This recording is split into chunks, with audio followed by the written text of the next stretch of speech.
Y hoy vamos a empezar por la quinta puerta, ¿sí? Que tiene que ver con la puerta de los rasgos personales del carácter, ¿m? De los buenos rasgos personales del carácter. Y en esta oportunidad, en esta clase de hoy, vamos a ver, como fue anunciado, lo referente a las definiciones acerca de comportarse personalmente como una persona sabia o como una persona piadosa, ¿sí? En este orden. Sabia primeramente y posiblemente llegar a lo que sería la persona piadosa, ¿no? Vamos a ver de qué se trata. Está basado este capítulo en un capítulo del libro Ilhot Deot de Maimónides acerca de justamente de este tema de las leyes del desarrollo personal. Bien, vamos a comenzar entonces. Toda persona, todo ser humano posee numerosos rasgos de carácter. Todos tenemos rasgos de carácter diferentes. Cada rasgo de carácter posible es diferente y distinto al de los demás. O sea que todos estamos configurados de manera diferente en cuanto a los rasgos de carácter. ¿No? Cada uno tiene un rasgo y cada uno de estos rasgos tiene a su vez un rasgo opuesto correspondiente, ¿no? O sea, los extremos de estos rasgos pueden identificarse y se pueden describir. Por ejemplo, la bondad versus el rigor, ¿no? Entonces, en extremo tenemos la bondad absoluta y por otro lado tenemos el rigor. Entonces, justamente la persona debe ubicarse, vamos a ver, en un lugar correcto, teniendo en cuenta estos opuestos, ¿no? Estos extremos. Y todas las personas estamos configuradas en cuanto a los rasgos de carácter de manera muy particular. Yo esto lo veo algo así como un ecualizador. Si ustedes tienen un equipo de música, o aún así, cuando, digamos, regulan o, digamos, configuran el sonido, por ejemplo, en un aparato como como una computadora, ustedes tienen que van a ver diferentes perillas en donde corresponden a diferentes frecuencias, ¿no? Que más arriba, más abajo, las diferentes frecuencias y se va a escuchar la música de una manera muy particular, ¿no? Si cambian y mueven alguno de esos, deslizan para arriba o para abajo alguno de esas perillas, ¿no es cierto? Van a poder lograr otro tipo de sonido diferente. Van a poder acrecentar o disminuir las frecuencias. Y cada persona estamos configuradas de esta manera. Tenemos como un sistema donde estamos configurados diferentes, ¿no? Un poquito más arriba una cosa, un poquito más abajo la otra y no todos tenemos la misma configuración. No estamos, mejor dicho, con la misma configuración.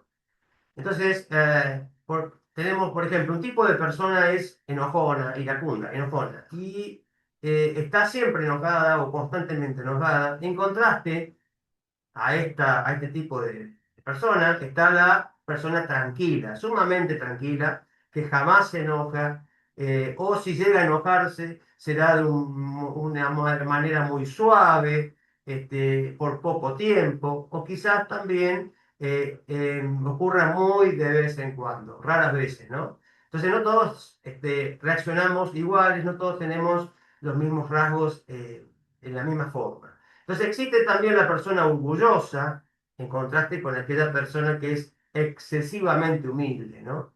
Existe la persona también que se deja llevar por sus deseos físicos, sus impulsos, sus pasiones, por ejemplo, Dios libre, las lujurias, apetitos exagerados por la comida, y siempre persigue estos deseos sin jamás lograr encontrar total satisfacción. Por el contrario, existe quien es muy refinado ya, puro de corazón, que no siente deseo ni siquiera por lo mínimo que el cuerpo necesita. Se llega a un nivel de refinamiento que ya no es dominado por los deseos, sino que él ya ha logrado dominarlos, ¿no? Entonces existe por otro lado la persona codiciosa que no puede estar satisfecha ni con todo el dinero del mundo. No hay dinero que le alcance, no hay nada que lo satisfaga, siempre quiere más. Como se afirma, por ejemplo, en Coelet o Eclesiastés 5:9, el amante del dinero nunca se sacia. En contraste a este, también está la persona que se impone a sí misma límites firmes para conformarse tan solamente con una pequeña cantidad de dinero. Y aunque no le alcance quizás para todas sus necesidades, que por ahí las necesidades son muchas, no se molesta en absoluto en conseguir más dinero para obtener todo aquello que ve que le puede estar faltando aún. Existe también por un lado el avaro o el tacaño, que es capaz de torturarse con el hambre, inclusive pasar hambre, para poder guardar un poco más de dinero en su cuenta, ¿no? Y cuando tiene que gastar un centavo, le causa un gran dolor. Por el contrario está el derrochón, el derrochador, que se desespera por gastar todo su dinero en cosas realmente inútiles e insignificantes, ¿no? Como que le molestara tener dinero en su bolsillo. Tiene que gastarlo cuanto antes y lo derrocha. Y todos los demás rasgos siguen el mismo patrón de contrastes. Por ejemplo, la persona que es eufórica versus la persona depresiva, ¿sí? La persona que es generosa, muy generosa, o la persona que es tacaña. La persona que es bondadosa, excesivamente bondadosa, o aquella persona que llega a ser cruel. La persona valiente, la persona cobarde, la persona solemne o la persona frívola. Y podemos así nombrar muchos rasgos más. Entre los extremos, entre los extremos de cada uno de esos rasgos hay puntos intermedios. Como decíamos recién, hay puntos entre medio y cada uno, esa perilla la va corriendo, la tiene corrida, la tiene colocada en un lugar determinado, ¿no? Distinto uno de otro. Entonces, cada persona tiene un temperamento que se encuentra en algún punto de esa escala entre un extremo y el otro. Y esto varía, como decíamos, de persona a persona. Respecto a todos los rasgos, algunos se encuentran en la personalidad desde el principio, desde que la persona nace. Me refiero a la tendencia natural, ¿no? La persona tiene la tendencia natural a enojarse, ya viene de nacimiento. Hay una persona que es demasiado tranquila, eso nota desde que es bebé, ¿no es cierto? Porque casi no llora, etcétera, no se enoja por nada. Y ya viene como configurada la persona en mínimamente de fábrica, digamos, con alguna tendencia natural. Respecto a todos los rasgos, algunos ya se encuentran en la personalidad del principio, como dijimos, al igual que ciertos rasgos físicos, como por ejemplo los rasgos físicos que se establecen desde el comienzo de la concepción para mostrarse luego en el cuerpo de la persona, ¿no? La persona ya viene con ciertos rasgos físicos y también viene con determinados rasgos o tendencias también de su carácter, ¿no?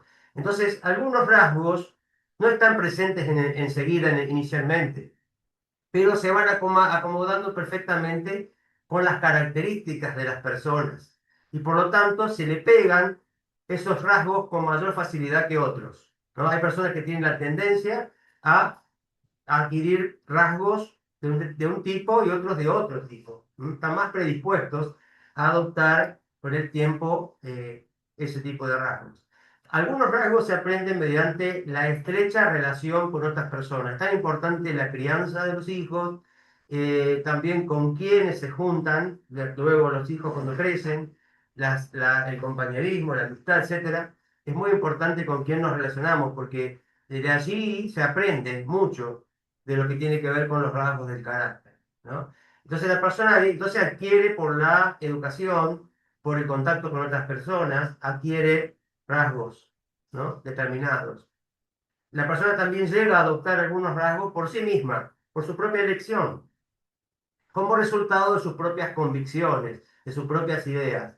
Él considera que debe mejorar en esto y por lo tanto se va a esforzar en cambiar algunas cosas, porque considera que es lo correcto. O puede adquirir un rasgo porque escuchó por ahí que es el más apropiado y que debe esforzarse por lograrlo, por lo que lo practica hasta que se convierte en parte de su personalidad.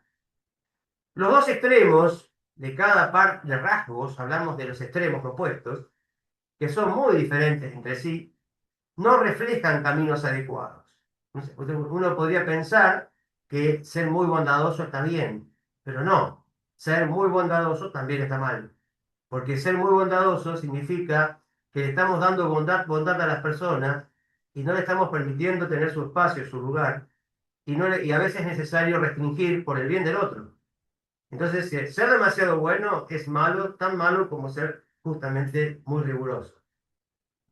Entonces no es adecuado que una persona se comporte de manera extrema, tanto de un lado como del otro, por lo que no debe inclinarse hacia tal dirección, ni dejarse llevar por otras personas en esos extremos. Por lo tanto, si descubre que su propia naturaleza tiende a uno de estos extremos, o que se adapta fácilmente a uno de estos, o se ha aprendido a actuar de una manera extrema con respecto a estos rasgos, debe adoptar una forma correcta de actuar y seguir el camino que siguen las buenas personas, ¿no? Esto es lo que se conoce como el camino recto. El camino recto. El camino recto para una persona implica analizar sus propios rasgos en todas las categorías mencionadas, así como cualquier otra categoría que pueda tener. Para cada una, la persona determina entonces el nivel de temperamento en el que se va a encontrar, el que va a adoptar. Al igual, distancia tanto de un extremo como del otro, sin acercarse a ninguno de ellos en particular. Este es el temperamento intermedio, el punto medio entre un extremo y el otro. Este es el punto al que se debe perseguir. Hablamos del punto medio o del punto de equilibrio. Entonces, este es el método de autosuperación personal que nos enseñaron los primeros sabios de Israel, ya que es necesario para cumplir con la obligación, y esto es muy importante, tenemos una obligación acá, que es de estar sanos y fuertes, tanto ya sea física, y en este caso como emocional o espiritualmente. Entonces, el ser humano debe velar y tiene la obligación de cuidarse, de cuidar su salud física, su salud emocional, su salud psicológica, su salud espiritual, y por lo tanto, en esta obligación que tenemos, en este deber, entra esta puerta, el tema de esta puerta del conocimiento, que tiene que ver con las cualidades del carácter. Entonces tenemos una larga tarea, una ardua tarea que desarrollar en la vida, que es lograr calibrar o recalibrar todas estas cualidades del carácter. Mucho para hacer, ¿sí? Por ejemplo, uno no debe ser enojón y enojarse o enfurecerse fácilmente, y tampoco debe permanecer inmutable e insensible a todo lo que pasa a su alrededor o que le pasa a las demás personas. Más bien debe adoptar una posición intermedia, mostrando sí un enojo limitado, no exagerado, controlado, y totalmente solo cuando controlado cuando ocurre un asunto negativo lo suficientemente grave como para justificarlo, con el fin de evitar que el problema se repita, sobre todo en lo que tiene que ver con otras personas. Cuando hay una cuestión que afecta al resto de las personas, uno no puede quedar impasible, no puede quedar allí, digamos, como si nada pasa, no dándole importancia, no haciendo nada. Justamente la energía del enojo, si se usa correctamente, nos ayuda a buscar la justicia, a buscar lo correcto, a que se hagan las cosas bien. Entonces, todas las energías están puestas en nosotros por Dios, el Creador. Y esas energías deben ser bien canalizadas y bien puestas. Entonces, la energía del enojo no está mal. El tema es, ¿para qué se va a usar esa energía? ¿Sí? O para destruir, o para hacer daño, o para herir, o se va a utilizar para lograr que se lograr justicia y que las cosas se puedan resolver a nuestro alrededor y la gente no siga siendo perjudicada. De igual manera, solo debemos desear la salud física que nuestro cuerpo realmente necesita y sin la cual no podemos estar sanos, como dice Proverbios, Mishlei 13:25, el justo come para saciar su alma, suficiente. Pero el estómago del malvado se sentirá siempre necesitado, quiere más y nunca tiene basta. Entonces no debemos ser demasiado tacaños ni despilfarrar tampoco nuestro dinero, como lo hemos visto al principio. Debemos ser acá, según nuestra capacidad, y dar a los necesitados según corresponda. O sea, tenemos que ver cuál es la necesidad de aquellas personas que están a nuestro lado, a nuestro alrededor, que Dios pone a nuestra disposición, nos hace ver su necesidad, nos hace conocer su necesidad, para responder de acuerdo a nuestras posibilidades. No debemos exaltarnos ni reír excesivamente, ni tampoco estar tristes ni deprimidos.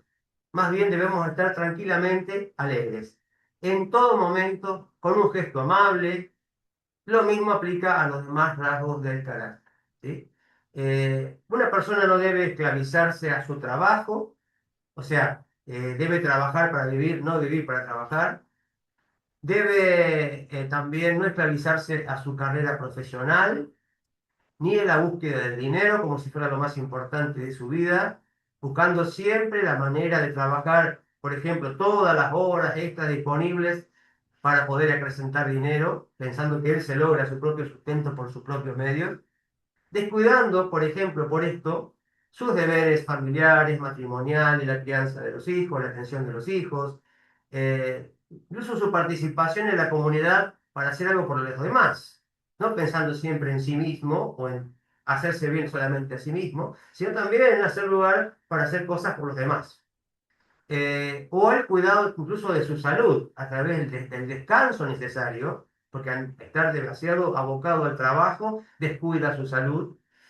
No puede hacer ejercicio porque no le queda tiempo, no tiene tiempo libre que lo necesita su mente para descansar, tiempo para dormir, por ejemplo, también. Entonces, es nocivo realmente, termina siendo nocivo. Entonces, no debe la persona estar concentrada en sus asuntos laborales día y noche como si fuese lo único. Incluso si su carrera implica trabajo intelectual en lugar de trabajo manual, también debe considerar este trabajo intelectual como si se tratara de un trabajo físico y manual que puede abandonar al terminar la jornada laboral. Entonces, este es el consejo que encontramos en el libro de Teilín, en el libro de Salmos, donde se nos dice en el Salmo 128:2, si comes del trabajo de tus manos, eres digno de alabanza y es bueno para ti. O sea, ¿qué quiere decir el Salmo con esta frase? Quiere decir que el trabajo es digno de alabanza y bueno si se relega a la parte externa de la persona. O sea, se lo toma como un medio, no como un fin, representada por las manos, y no consume el corazón ni ocupa el lugar más importante de la mente de la persona. Entonces, el trabajo, por ejemplo, debe ser puesto como un medio para lograr otro tipo de cosas más importantes o fundamentales, aparte del alimento, el poder compartir con otros, los recursos, también poder con eso tomarse el tiempo para o lograr, por ejemplo, estudiar Torá, hacerse el tiempo, adquirir libros, estudios, y darle a través de eso como un medio lograr el fin más importante. Entonces el objetivo de la persona, el deseo que debe tener la persona, su voluntad, su energía, debe centrarse principalmente en los asuntos espirituales, en los asuntos del Creador, me refiero, incluyendo, por ejemplo, la calidad y la suficiencia de la plegaria, ¿m? Las buenas obras y, por supuesto, la relación misma con el Creador, ¿sí? Entonces, obviamente, la energía, la voluntad, lo principal en la vida debe ser nuestro servicio al Creador, ¿sí? Y obviamente, el trabajo debe ser un medio para poder cumplir nuestra misión en el mundo, para poder hacer lo que tenemos que hacer, lo que hemos venido a hacer, y no hacer de eso un fin. Entonces, estos caminos que hemos identificado como el sendero adecuado que una persona debe seguir son los caminos de los sabios. Cualquiera que posea rasgos intermedios, estos rasgos equilibrados, puede ser llamada una persona sabia. Y esto es lo mínimo que se espera de nosotros. O sea, que tenemos que procurar mínimamente es ser persona sabia. ¿Qué significa ser persona sabia? Aquel que puede controlar su carácter, ¿no? Y llevarlo a el punto medio y punto de equilibrio. Ahora, una persona que examina cuidadosamente su comportamiento y decide desviarse ligeramente del punto medio hacia uno u otro lado para aumentar su servicio al Creador, se le llama piadoso. Hasid en hebreo. ¿Cómo sería esto entonces? Bueno, quien evita el orgullo propio y se inclina más hacia el otro extremo de la humildad, actuando con sincera deferencia y modestia, ha alcanzado la cualidad de la piedad. El piadoso es el que hace más de lo que se le pide, de lo que se espera de él. Sin embargo, si se aparta del orgullo solo hasta el punto medio y muestra la humildad necesaria, se le llama sabio. Está bien, eso es lo que todos deberíamos aspirar, como decíamos, mínimamente, ya que esta es una cualidad de la sabiduría. Lo mismo aplica a todos los demás rasgos de carácter, o sea que una vez que logramos este nivel de sabios, si queremos podemos aspirar a ser piadosos. Ser piadoso ya es mucho más, nos demanda mucho más, es un gran desafío que mucha gente, obviamente lo vemos en los sabios, en los piadosos de Israel principalmente, eh, que han logrado esos niveles muy elevados y donde, bueno, uno puede también aspirar. Entonces, las personas piadosas de las primeras generaciones inclinaban sus temperamentos desde el camino medio hacia cualquiera de los dos extremos, según cuál lo acercara más al servicio del Creador. Para algunos rasgos negativos, como por ejemplo el enojo o la arrogancia, que se recomienda alejarse completamente al otro extremo de estas cosas, los limitaban al máximo, desviándose hacia el otro extremo. Para algunos rasgos positivos, se inclinaban hacia esos extremos, por ejemplo, ser aún más humildes o bondadosos de lo que se espera. ¿Mm? Los sabios se refirieron a esta forma de comportamiento con la siguiente expresión. ¿Quién es un casi? ¿Quién es un piadoso? Aquel que va más allá de la medida de la ley. De que sería lo correcto, lo justo, que decíamos recién, que aplica el sabio, ¿no? Pero obviamente acá habla de una elección personal solamente motivada por agradar más y apegarse un poco más al creador y parecerse más al creador.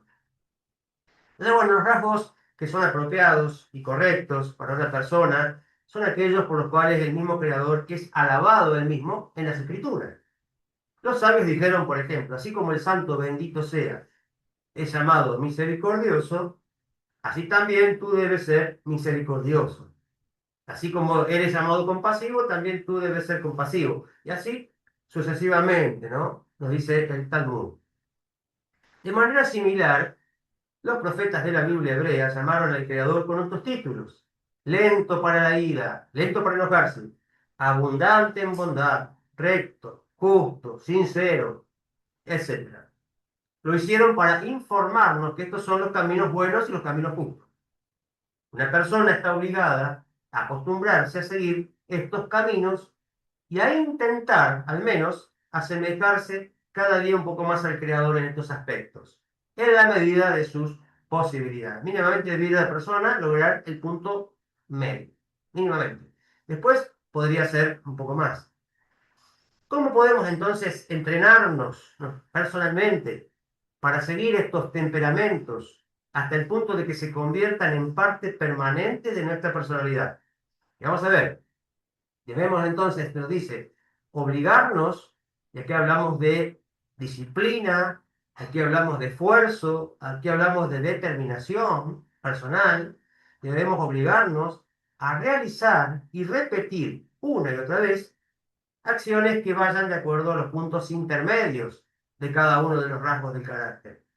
Entonces debemos hacer esto constantemente y en cada oportunidad que se nos presente justamente un desafío, algo que nos desafía.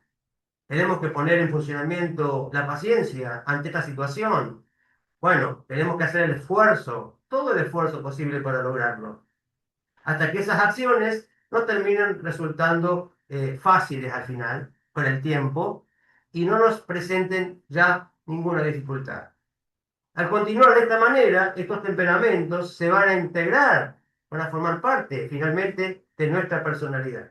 Pero para poder incorporarlas a la personalidad, la persona tiene que trabajar con mucho esfuerzo y disciplina para poder lograr estos cambios personales, ¿no?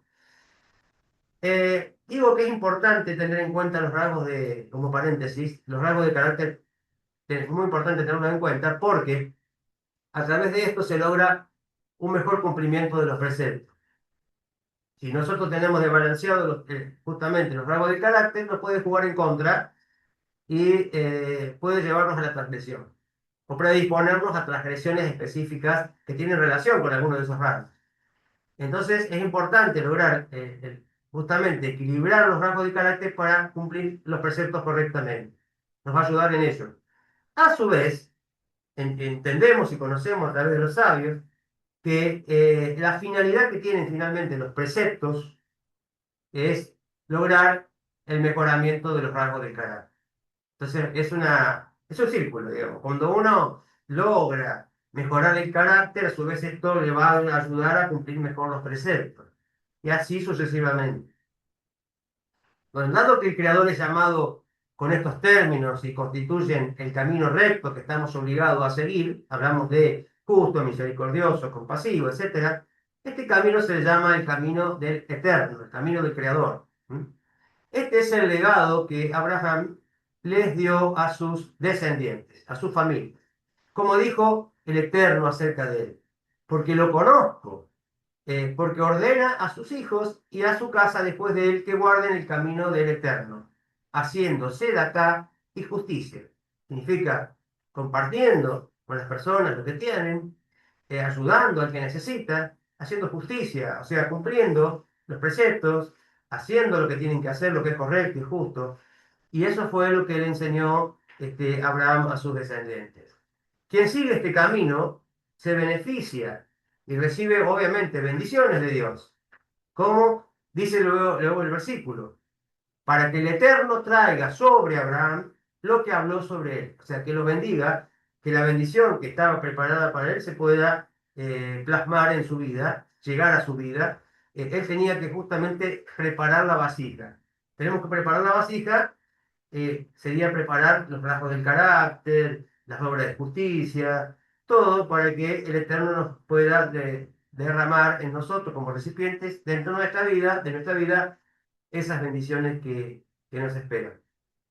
Es decir, las promesas y las bendiciones que el Eterno le dio a Abraham, ¿no? Se refiere esto de justamente que el Eterno traiga sobre Abraham lo que habló sobre él. ¿Mm? Que habló sobre él, promesas, bendiciones, etcétera, para poderlas, o sea, que estaban a su disposición, pero él que las tenía que alcanzar, las que tenía que tomar, las tenía que recibir. Y por eso no es problema de Dios aquí, es problema de nuestro. Tenemos que preparar la vasija para poder recibir lo que Dios ya tiene dispuesto para nosotros. Entonces, el camino de Dios no es solo el servicio intelectual, no es solamente estudiar, no solamente conocer acerca de Dios y su unicidad, por ejemplo, que está muy bien y ahí se parte, ¿no? Como hemos visto en la primera puerta, más bien incluye aferrarse a los caminos del comportamiento recto. Es deber de cada una de las personas autoenseñarse, educarse a sí mismo y acostumbrarse a actuar con rasgos adecuados en todos los ámbitos. No solamente lo que hemos citado, sino en todos los ámbitos de la vida, buscar cuál es el rasgo correcto que la persona debiera seguir. El objetivo principal de este esfuerzo es que cada persona manifieste en su vida y revele en su vida la imagen divina que en potencia ya posee.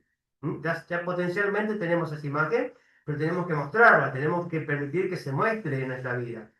Así como una persona no puede vivir solo, si solo tiene la cabeza, porque obviamente va a necesitar los demás órganos y las demás extremidades que la sustentan, lo mismo ocurre con el alma. No basta con que el alma funcione solo como cabeza, o sea que solamente se nutra intelectualmente.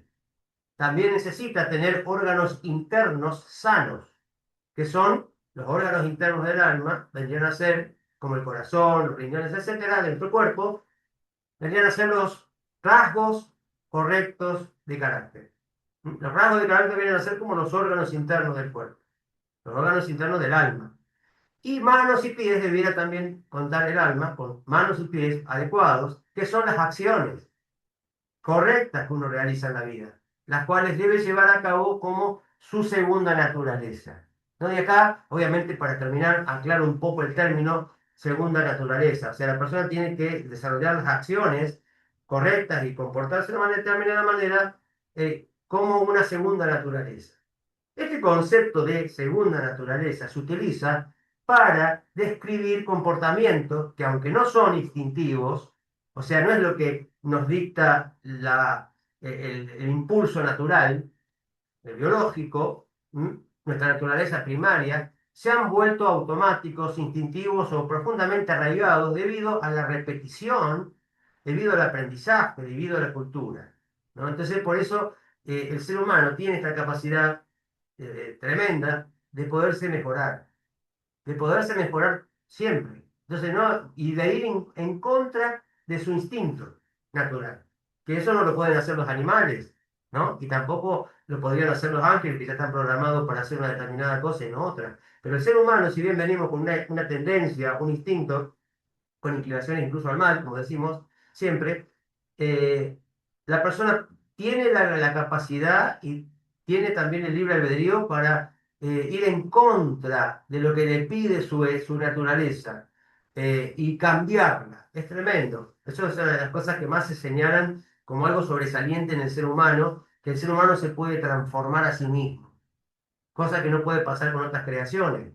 Entonces, tenemos esa capacidad que Dios nos ha dado, la debemos utilizar, la debemos poner en marcha para poder día a día ser mejores, ¿no? Presentar una nueva versión mejorada de cada uno de nosotros que se aproxime más a esta imagen divina inicial, ideal que Dios ha colocado en cada uno de nosotros. Bueno, hasta aquí hemos llegado con la exposición del tema de hoy.